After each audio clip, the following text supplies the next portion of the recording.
말씀의 제목이 바로 그거예요. 하나님을 기쁘시게입니다. 한번 따라해 보세요. 하나님을 기쁘시게. 하나님을 기쁘시게. 44년 만에 잃어버렸던 딸을 찾은 한 엄마가 있습니다. 44년 전에 마당에서 이제 딸아이가 놀고 있었어요. 친구들하고. 그래서 엄마가 이제 시장을 가면서 엄마 시장 갈 건데 같이 갈래? 그랬더니 그 아이가 나의 친구랑 놀래 그러는 거예요. 그래 엄마 금방 갔다 올 테니까 놀고 있어 하고 정말 금방 갔다 왔어요. 그런데 아이가 없어진 거예요. 그 다른 아이들한테 야 우리 경하 어디 갔니? 그랬더니 할머니 집에 간다면서 나갔어요. 그래서 이제 할머니 댁으로 뛰어간 거예요. 아이가 온 적이 있느냐? 없다는 거예요. 그래서 동네를 샅샅이 뒤졌어요. 찾지 못했어요. 아이가 실종됐습니다. 그것이 마지막이었어요. 그때부터 반미치광이처럼 살았다고 합니다. 단 하루도 그 딸아이를 잊을 수가 없었다는 거예요. 그래서 모든 걸 포기하고 딸아이를 찾기 위해서 전국 방방곡곡을 다녔다는 거예요. 그러다가 입양 아이들의 친부모를 찾아주는 어떤 기관이 있는데 그 입양된 아이들이 자기 DNA를 등록을 하는 모양이에요. 혹시나 해서 이 엄마가 예전에 DNA를 등록을 해놨는데 그 기관에서 연락이 온 거예요. 딸아이가 미국으로 입양되었고 미국에서 발견되었다. 그리고 딸아이랑 연결해서 44년 만에 딸아이를 만나게 돼요. 어떻게 잃어버린 딸을 찾은 엄마의 기쁨을 보니까 어때요? 뭉클하시죠? 딸을 잃어버린 엄마는요, 그 말기 암 환자라고 합니다. 마지막 하나님의 부름을 받기 전에 딸을 찾게 된 건데요. 오늘 우리 교회에서 그 세례 입교 받으시는 분이 11명이에요. 그 중에서 이제 80대가 2분이고 70대가 1분이고 그다음에 또 한 분은 50대고 또 한 분은 이제 30대 그래 우리 어린 자녀들인데 하나님이 얼마나 기뻐하시겠습니까? 그죠? 지금 우리는 몰라도 하늘에서 오늘 천국 잔치가 열리게 되는 줄로 믿습니다. 이것이 바로 하나님을 기쁘시게 하는 것이죠. 오늘 본문 말씀은 잃어버린 양에 관한 말씀입니다. 예수님이 세리와 죄인들과 함께 하셨습니다. 그러자 바리새인들이 어떻게 죄인들과 함께 식사를 하실 수 있느냐며 분노했습니다. 그때 예수님께서 양의 비유를 말씀해 주셨어요. 어떤 사람에게 100마리의 양이 있었다는 것이죠. 그런데 그때 한 마리 양을 잃어버리게 되었답니다. 그러자 그 사람이 양 99마리를 안전한 곳에 두고 그 양 한 마리를 찾기 위해서 온 사방을 돌아다니다가 결국은 그 양 한 마리를 찾았고 그 양을 어깨에 메고 와서 기뻐하며 친구들과 잔치를 벌였다는 거예요. 이런 잔치 오늘 일어나게 된 줄로 믿습니다. 그러면서 이렇게 말씀하고 계세요. 우리 7절 말씀 한번 보세요. 7절 다 같이 시작. 내가 너희에게 이르노니 이와 같이 죄인 한 사람이 회개하면 하늘에서는 회개할 것 없는 의인 99으로 말미암아 기뻐하는 것보다 더하리라. 한 영혼이 주님께 돌아와서 세례받는 것, 그것이 바로 하나님의 기쁨이라는 거예요. 오늘 우리 교회에 이런 놀라운 세례 역사가 일어났는데 이런 은혜를 우리 교회에게 주신 하나님께 감사하는 우리 성도들이 되기를 축복합니다.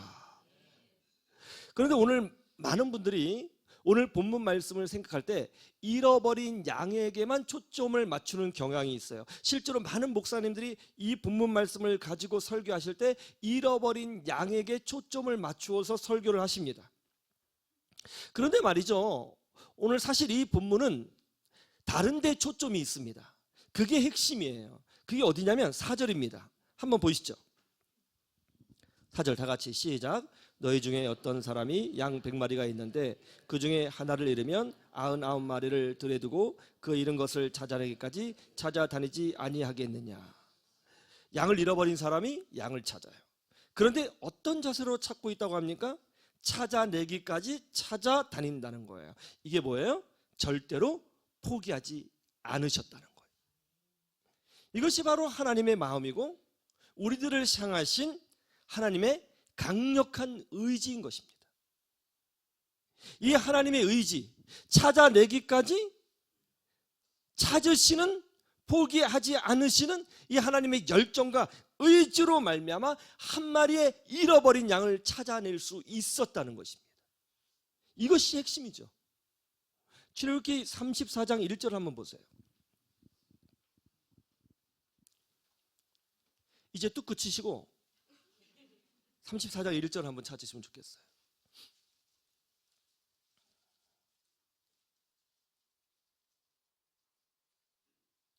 34장 1절 다 같이 볼까요? 시작. 여호와께서 모세에게 이르시되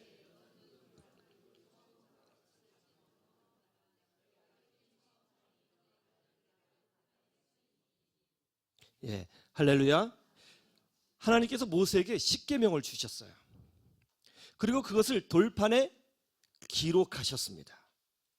지금 보시는 본문은 이 십계명 돌판 중에 두 번째로 제작된 돌판이에요. 그러면 왜 십계명 돌판이 두 번째로 제작됐을까요? 첫 번째 것이 깨졌기 때문이에요. 십계명 돌판이 깨져버렸습니다. 왜 첫 번째 제작된 십계명 돌판이 깨졌을까요? 하나님과 이스라엘 사이에 계약을 맺으셨어요. 여러분, 전세계약, 월세계약, 집 매매계약 하면 계약서 써야 안 써요? 쓰죠. 그렇게 쌍방이 계약서를 쓰듯이 하나님과 이스라엘 백성 사이에 계약을 맺었어요. 그 대리인은 모세였습니다. 이스라엘 백성이 하나님 말씀에 순종하고 충성하면 하나님 백성이 누리는 축복을 누리게 될 것이고, 만약 이 약속을 깨버리고 우상을 숭배한다거나 하나님 말씀에 순종하지 아니하면 이방 사람처럼 역임을 받고 저주를 받게 된다는 계약이었어요. 이 계약이 십계명 안에 다 들어있는 것입니다. 그래서 하나님이 이 계약서 작성을 십계명에 하신 거예요. 돌판에 기록해 놓으셨습니다. 거룩한 계약식이 열린 것이죠. 그런데 계약서가 진행되는 도중에 문제가 생겼어요. 산 밑에 있는 이스라엘 백성이 금송아지를 만들어서 우상 숭배를 시작한 것입니다. 계약서가 완료되어지고 계약서가 실행되자마자 이스라엘 백성이 계약을 어기고 우상 숭배를 한 거예요. 그래서 하나님이 첫 번째로 만드신 계약서 십계명을 깨뜨려 버리신 것입니다. 즉 너와 나 사이의 계약이 어떻게 됐다는 거예요? 깨졌다는 거예요. 자, 그럼 이렇게 이제 어떻게 될까요? 하나님과 이스라엘 백성 사이의 계약이 깨졌습니다. 그러면 이스라엘 백성은 하나님 나라의 백성이 될 수가 없어요. 우상의 백성이 되고 마귀의 자식이 되는 것입니다. 그러면 어떻게 됩니까? 하늘나라의 축복을 누리지 못하고 저주를 받고 심판을 받게 되는 것이죠. 왜냐하면 계약이 깨졌잖아요. 이 사실을 모세가 이스라엘 백성에게 알려줬어요. 그리고 이스라엘 백성을 선동해서 우상을 숭배하게 한, 하나님을 대적하게 한 선동자들을 처단합니다. 그러고 난 후에 이스라엘 백성이 울면서 회개합니다. 하나님 잘못했습니다. 용서해 주세요. 그러자 하나님께서 어떻게 하셨어요?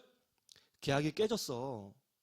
계약 파기된 다음에 잘못했다고 하고 계약 파기된 다음에 미안하다고 하면 계약이 다시 성립이 되겠니?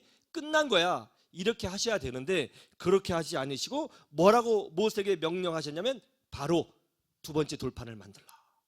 새롭게 계약서를 작성하라.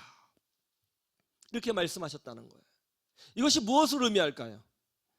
하나님은 이스라엘 백성이 계약을 깨고 죄를 지었지만 그럼에도 불구하고 사실은 이스라엘 백성을 포기하실 마음이 없었다는 것을 보여주시는 거예요. 포기하실 마음이 있었다면 두 번째 십계명 돌판을 만드실 이유가 없는 것이죠. 그래서 6절 말씀에 뭐라고 되어 있는지 아세요? 보세요. 출애굽기 6절 말씀. 하나님을 이렇게 설명하고 있는 겁니다. 6절 시작. 여호와께서 그의 앞으로 지나시며 선포하시되 여호와라 여호와라 자비롭고 은혜롭고 노하기를 더디하고 인자와 진실이 많은 하나님이라. 할렐루야. 이걸 말씀하고 있는 거예요. 이사야서 49장 14절을 한번 보시죠. 이사야서 49장 14절에서 15절.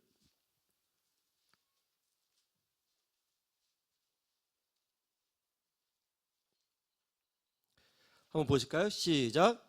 오직 시온이 이르기를 여호와께서 나를 버리시며 주께서 나를 잊으셨다 하였거니와 여인이 어찌 그 젖먹는 자식을 잊겠으며 자기 태에서 난 아들을 궁휼히 여기지 않겠느냐. 그들은 혹시 잊을지라도 나는 너를 잊지 아니할 것이라. 이스라엘 백성이 하나님께 불평했습니다. 하나님, 우리 잊으셨습니까? 우리가 이렇게 오랫동안 기도를 해도 왜 우리를 도와주시지 않는 겁니까? 왜 우리를 도와주시지 않는 것입니까? 그저 어떤 사람이 말합니다. 당연히 안 도와주시지. 너희들이 지금 하는 행실을 봐라. 그동안 이스라엘 민족이 얼마나 많이 하나님께 반역하였는가, 얼마나 많이 하나님께 불평하였는가, 얼마나 많이 하나님께 불순종하였는가. 너희들은 버림받았다. 하나님이 너희를 잊어버리셨노라. 그렇게 말을 한 거예요. 그러자 이스라엘 백성들이 그렇지, 우리가 그동안 지은 죄가 많지, 그래서 이렇게 됐구나 라고 생각하고 있었을 그때에 하나님께서 이사야 선지자를 통하여 놀라운 말씀을 주십니다. 엄마가 어찌 그 젖먹는 자식을 잊겠느냐. 엄마가 어떻게 자기 배에서 태어난 그 아들의 울음소리를 잊어버릴 수 있겠느냐. 혹시 그런 부모는 있을지 모르겠다, 이 땅에서. 그러나 나 여호와는 절대로 너를 잊지 아니하느니라. 이게 무슨 뜻이에요? 사람들이 이스라엘에게 죄가 있고 문제가 있고 부족하니까 하나님이 이스라엘을 포기하셨다고 했지만 하나님께서 하시는 말씀은 뭐예요? 그런 말 믿지 말라는 거예요. 하나님은 한 번도 이스라엘을 포기하신 적이 없다는 것입니다. 그리고 영원히 포기하지 않으시겠다는 거예요. 하나님은 어떤 분이신가? 하나님의 자녀들을 절대로 포기하지 않으시는 의지가 강하신 그런 하나님이세요. 그 하나님의 백성, 하나님 품으로 한번 들어왔던 사람들 절대로 하나님이 포기하시지 않습니다. 그래서 누가복음 15장 4절에서 뭐라고 말씀하신 거죠? 찾아내기까지 찾아다니신다. 찾아내기까지 찾아다니신다는 거예요. 뭐예요? 포기하시겠다는 거예요? 포기하지 않으시겠다는 거예요? 포기하지 않으시겠다는 거예요. 양이 몇 마리인데요? 100마리예요? 겨우 한 마리지만 흔히 중동국가에서 있을 수 있는 양 한 마리의 손실에 불과하지만 하나님에게서는 그 양 한 마리도 평범한 것이 아니라는 거예요. 찾아낼 때까지 찾아다니신다. 포기하지 않는다. 그리고 결국은 44년이 걸려도 80년이 걸려도 찾아올 것이라, 그렇게 말씀하신 겁니다. 이 한 마리 양이 구원받은 것은 하나님의 포기하지 않으시는 열정으로 말미암아 구원받게 된 것입니다. 저와 여러분이 어떻게 예수님을 믿고 하나님의 자녀가 되었을까요? 저는 부모님이 예수님을 믿어서 모태신앙으로요. 모태신앙이어도 중간에 신앙 포기하고 떠나는 사람 많아요. 뭔가 특별한 은혜가 있었으니까 그래도 말씀으로 살려고, 순종하며 살려고, 믿음으로 살려고 이 자리에 남아있는 것이겠죠. 오늘 성찬식에 참여하신 분들 어떤 이유로 성찬식에 참여하는 신앙까지 이르게 되었습니까? 우리 모두가 말씀을 깨달아서 여기 오셨나요? 혹시 말씀을 한 천독하시고 깨달아서 오셨어요? 아니면 우리의 영성이 대단해서 이 자리에 있는 것입니까? 우리가 먼저 하나님을 찾아온 것입니까? 아니요, 그렇지 않습니다. 하나님이 우리를 포기하지 않으셨기 때문에 우리가 지금 이 자리에 있고 성찬식에 참여하게 된 줄로 믿습니다.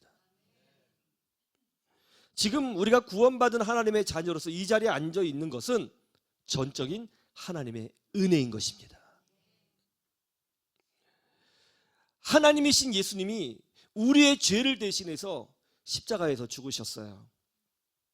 그 이유가 뭐죠? 신이신 하나님이 죽으실지언정 우리를 절대로 포기하지 않으시겠다고 하는 하나님 편에서 분명한 의지 선언인 거예요. 내가 죽어도 너희들은 포기하지 않겠다. 차라리 내가 죽고 말지 너희들은 살려내겠다. 그렇게 말씀하시는 거예요. 오늘 세례 받으실 분을 한번 생각해 보세요. 80년 동안 어떻게 사셨을까요? 70년 동안 어떻게 사셨을까요? 제가 연로하셔서 혹시 인지가 떨어지실까 걱정이 돼요. 어제 세례 문답을 미리 하면서 여러 번 확인을 해봤습니다. 그냥 얼떨결에 세례 받으면 안 되잖아요. 예수님 믿으세요? 그랬더니 믿는다고 하시더라고요. 무엇을 믿으세요? 그랬더니 뭐 이런저런 말씀을 하세요. 좀 이상해서 진짜 예수님 믿는다는 것은 예수님께서 우리의 죄를 대신해서 죽으셨다는 것을 믿는 겁니다. 그래도 우리는 살면서 죄를 많이 짓는데 이 죄를 씻어낼 방법이 없잖아요. 이 죄를 씻어내는 방법은 예수님을 믿는 거예요. 왜냐하면 원래 우리가 죄를 져서 매 맞아야 되는데 예수님이 우리 대신 십자가에서 매 맞으신 거거든요. 우리를 대신해서, 어르신들을 대신해서 십자가에서 매 맞으신 거예요. 그리고 피 흘려 죽으신 거예요. 원래는 어르신들이 죽으셔야 돼요. 거기서 저도 마찬가지고요. 근데 대신 맞아주시고 죽어주셨잖아요. 예수님께서 나를 대신해서 이렇게 희생하셨다는 것을 믿고, 예수님은 하나님이시고 그 하나님이신 그분이 나를 대신해서 죽으셨다는 것을 마음에 믿는 거예요. 그걸 믿으세요? 예 그러시더라고요. 믿으시는구나. 이 얼마나 놀라운 일이에요. 오늘 세례 유교 포함해서 11분이 세례를 받는데, 제가 교육전도사 때 말이죠, 성도 5, 6천 명 되는 교회에서 교육전도사 시작을 했거든요. 그리고 큰 교회에서도 여러분 부교육자로도 사역을 했습니다. 그런데요, 이렇게 많이 세례 주는 거 못 봤어요. 그렇게 큰 교회에서도요, 이렇게 10명 이상 성인들이 세례 받는 거 별로 못 봤습니다. 왜냐하면 이미 다 예수님을 믿고 있거든요. 그리고 예수님을 믿고 있는 사람들은 전도를 잘 못해요. 왜냐하면 주변들이 다 이미 예수님을 믿고 있기 때문에. 애들이 좀 받을 수 있어요. 애들. 근데 나이 드신 분은 거의 못 본 것 같아요. 그런데 지금 이 기독교가 어렵다고 하는 이 시대 속에서, 아니 우리 교회에서 80대 분들이, 70대 분들이 이제서야 예수님을 믿고 세례 받는다. 정말 그 놀라운 일이라고 저는 생각합니다. 여러분, 이거 기적이라고 생각해요. 왜 이런 기적이 일어났는가? 이유는 하나입니다. 하나님께서 포기하시지 않으셨기 때문에 이런 기적이 일어나게 된 거예요. 그럼 왜 하나님이 포기하지 않으셨어요? 사랑하시기 때문이에요. 오늘 세례 받으시는 분들을 사랑하시기 때문에. 하나님은 우리가 늙었다고 해서, 우리에게 힘이 없다고 해서, 우리에게 흠이 있다고 해서 우리를 포기하시지 않습니다. 이 믿음으로 승리하기를 주님의 이름으로 축복합니다. 창세기 26장 28절에 보면 기가 막힌 말씀이 나와요. 26장 28절. 창세기 26장 28절 한번 보시겠어요?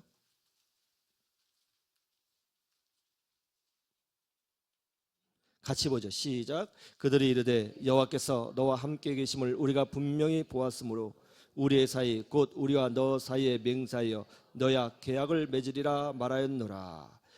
아멘. 같은 땅이에요. 똑같은 땅입니다. 같은 동네예요. 근데 블레셋 사람들이 땅을 파면 물이 안 나와요. 아무리 땅을 파도 물이 안 나와요.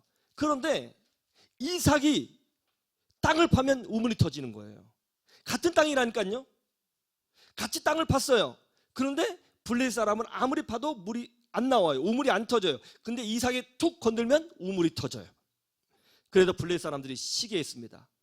그래서 한밤중에 이삭이 파놓은 우물에 가서 돌과 흙을 넣고 그 우물을 메워버렸습니다. 그리고 이삭을 쫓아냈어요. 그런데 쫓겨난 곳에서 이삭이 땅을 파면 또 물이 나는 거예요. 하여튼 이삭이 땅 파면 무조건 물 나와요. 물이 나는 거예요. 아무리 인간적으로 이삭이 축복을 받지 못하도록 방해를 해도, 이삭이 파놓은 우물을 막아도 이삭이 건들면 물이 나오는 거예요. 그것도 광야에서 말이죠. 그때 블레셋 사람들이 깨달았어요. 뭘 깨달은 줄 아세요? 이거 인간적인 힘으로 안 되는구나. 이삭에게는 여호와 하나님이 함께 계시구나. 그걸 깨달은 거예요. 우리 교회가 여기 개척한 지 이제 8년이 되었습니다. 코로나 기간을 빼면 3년 포함해서 8년인 것이죠. 이 짧은 기간 동안에 여러분, 제가 퀴즈 낼게요. 우리 교회에서 세례받은 사람의 숫자가 몇 명인 줄 아세요? 제가 행정부목사님 통해서 우리 교회에서 세례받은 사람의 숫자를 세라고 했더니 저가 깜짝 놀랐어요. 몇 명, 코로나 기간 포함해서 3년 포함해서 8년 동안 우리 교회에서 세례받은 사람이 몇 명일까요? 107명입니다. 107명. 여러분, 이거 놀랍지 않아요? 107명이에요. 저 깜짝 놀랐어요. 솔직히 5년 동안, 개척을 해서 5년 동안 10명이 세례를 받아도 대단한 거예요. 요즘 시대요. 10명이 세례 받아도 대단한 거라고요. 그런데 107명이 우리 교회에서 세례 받았어요. 저는 이런 생각을 했어요. 하나님, 우리 말고도 정말 좋은 교회들이 이렇게 많이 있는데 왜 우리 교회를 이렇게 사용하시는 겁니까? 왜 우리입니까?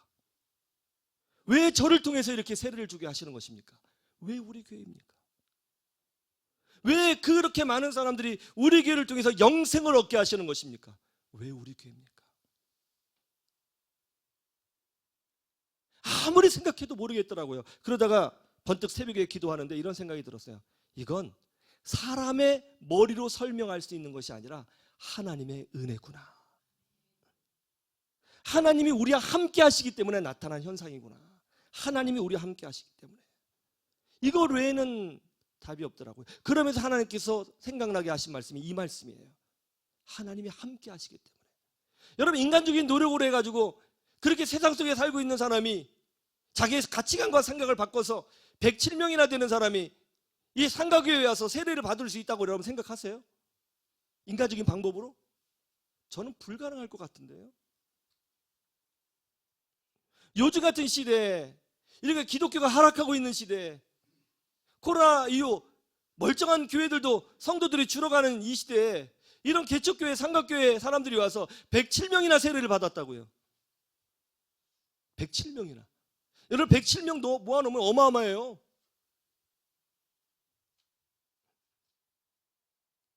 하나님이 우리와 함께 하신다는 증거예요. 하나님이 우리와 함께 하시다는 증거입니다. 하나님은 한 영혼을 구원하실 때 절대로 포기하지 아니하시고 반드시 그 영혼을 구원하시는 줄로 믿습니다.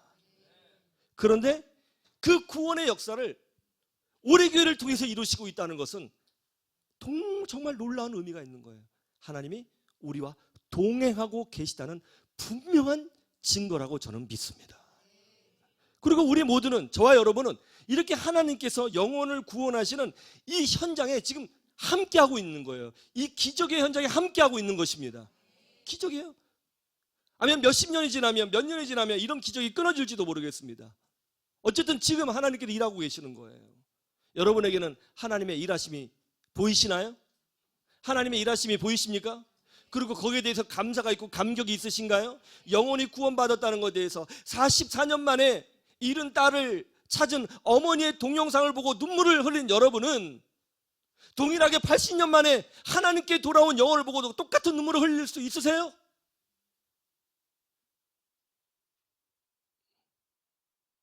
그 마음이 있으셔야 되는 것입니다. 저는 사실 매번 세례를 줄 때마다 여기 성가대문을 알 거예요. 눈물이 나가지고 혀를 깨물어요. 이러다가 혀 잘라지겠어요. 어느 순간. 감격스러웠어요. 여러분은 그런 감격이 있어요? 그런 감사가 있어요? 그런 감격, 하나님의 마음이 느껴지십니까? 이 얼마나 영광스럽고 감사한 일이에요. 이 하나님께서 일하시는 기적의 현장에 우리가 있는 거예요. 지금 우리가 있어요. 하나님이 우리와 함께하고 계십니다. 우리 희망을 노래하는 교회 성도들은요, 늘 하나님께 감사하셔야 되는 줄로 믿습니다. 정말 어린아이와 같은 믿음을 소유하시기를 주님의 이름으로 축복합니다. 제가 금요일날 이렇게 기도했어요. 주일날 말씀을 선포할 때 아멘 아멘 받아들이며 어린아이와 같은 믿음을 가진 자에게 치유를 허락하여 주시옵소서. 아멘 아멘 하며 어린아이와 같이 믿음으로 주님을 붙잡는 자를 주님께서 회복시켜 주시옵소서. 하나님께서 동행하여 주시옵소서. 하나님께서 축복하여 주시옵소서. 그렇게 기도했어요. 저는요. 늘 그렇게 기도해요. 믿음이라는 것은 받아들이는 사람에게 능력이 나타나는 것이지 자리에 앉아있는 자에게 능력이 나타나는 게 아니에요. 하나님은 지금 이 순간도 우리의 마음을 감찰하시는 줄로 믿습니다. 얼마나 놀라운 일이에요. 이삭이 땅만 파면 뭐가 나와요? 물이 나와요. 이유가 뭐예요? 하나님 함께 하시기 때문에. 우리 교회 하나님 함께 계세요. 여러분과 하나님이 함께 하고 계십니다. 이것 하나로 얼마나 감사한 일입니까? 얼마나 감사한 일이에요. 우리가 그렇게 쓰임받고 있는 거예요. 이것 하나로 이번 추수감사절에 감사할 이유가 분명하다고 저는 생각합니다. 착한 믿음으로, 어린아이와 같은 믿음으로, 진실한 믿음으로, 순정적인 믿음으로, 긍정적인 믿음으로 하나님과 동행하셔서 더 큰 감사를 경험하시는 여러분의 인생들이 되시기를 주님의 이름으로 축원합니다. 축원합니다.